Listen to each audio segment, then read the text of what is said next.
Bronco test. बहुत सारे cricketers ये सोच रहे हैं भाई ये क्या आ गया, क्या योयो कम पड़ रहा था। अब ब्रोंको है कैसा, दिखता कैसा है? बिल्कुल अपने पूर्वजों के जैसा। पहली बार जब टेस्ट होना स्टार्ट हुआ था, फिटनेस की जांच होना शुरू हुआ था क्रिकेट के अंदर, तो ब्लीप टेस्ट आया था।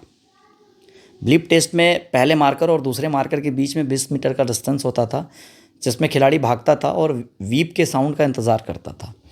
अब वो वीप का साउंड ग्रेजुअली यानी लेवल जैसे क्रॉस करते जाओ वो बढ़ता चला जाता था, मतलब उसकी स्पीड बढ़ती चली जाती थी और उस कम समय में आपको 20 मीटर का डिस्टेंस जाके आना था, कवर करना था।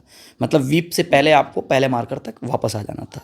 अब उसमें कंडीशन ये था कि अगर आप 3 बार वीप के साउंड को फेल्ड करते हैं तो आपको वहीं पर रोक के आपका लेवल तय कर दिया जाता था और वही आपका लेवल मान के और आपको रोक दिया जाता था।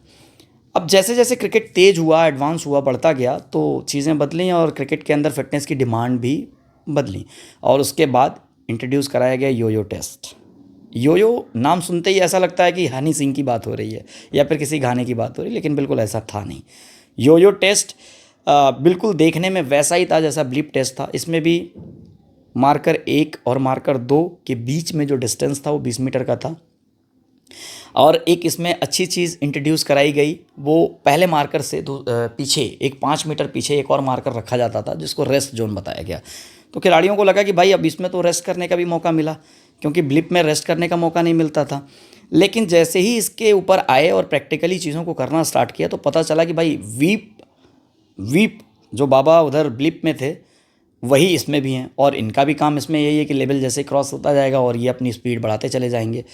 जो रेस्ट जोन था ना 10 सेकंड का, खिलाड़ी के भागने से और आके रेस्ट करने के बीच में वो 2 सेकंड में कन्वर्ट होने लगा, क्योंकि जैसे जैसे वीप का साउंड तेज़ होता चला गया तो खिलाड़ी अपना भागने का रेस्ट का टाइम जो है ये भागने में खर्च करने लगा, क्योंकि वो जैसे जैसे ग्रेजुअली लेवल क्रॉस होता है चीज़ें एडवांस होनी चली जाती हैं और कम समय में आपको 20-40 मीटर भागना होता है।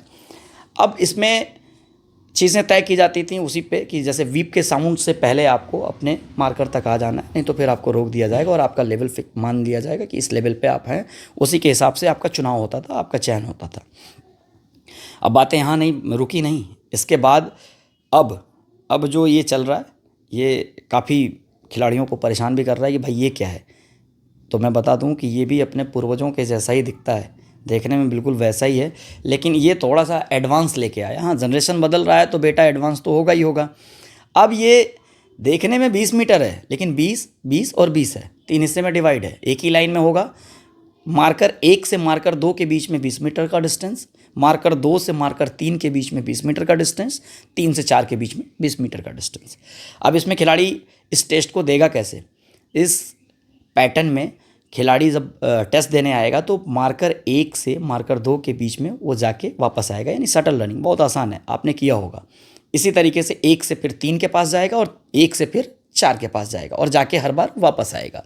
यानी ए से बी पे गया, वापस आया, ए से सी पे गया, वापस आया, ए से डी पे गया, वापस आया, तो 1 सेट माना जाएगा। ऐसे 5 बार आपको भागना है और वो भी 6 मिनट के अंदर। 1200 मीटर होता है। सुनने में तो थोड़ा सा हैरान करने वाली खबर है, लेकिन अगर खिलाड़ी फिट है, तंदुरुस्त है और डेली क्रिकेट को दे रहा है, ठीक से दे रहा है और फिटनेस वगैरह पे प्रॉपर ध्यान दे रहा है तो कुछ भी कठिन नहीं है। अगर किसी ने इसे बनाया है तो वो भी इंसान है, और आप अगर इस काम को करना चाहते हो तो आप प्रैक्टिस में लाइए इस चीज़ को, आप ज़रूर अचीव कर लेंगे। बहुत सिंपल है। तो ब्लीप, योयो, अब ब्रोंको, देखते हैं ये सफ़र कहाँ तक जाता है। तो ऐसे ही इन्फॉर्मेशन हम आप तक लाने की कोशिश करेंगे, प्रयास करेंगे कि आपको जागरूक किया जाए और आप तक पहुंचा के ऐसी चीज़ों को आपके लिए आसान किया जाए। जय हिंद, जय भारत।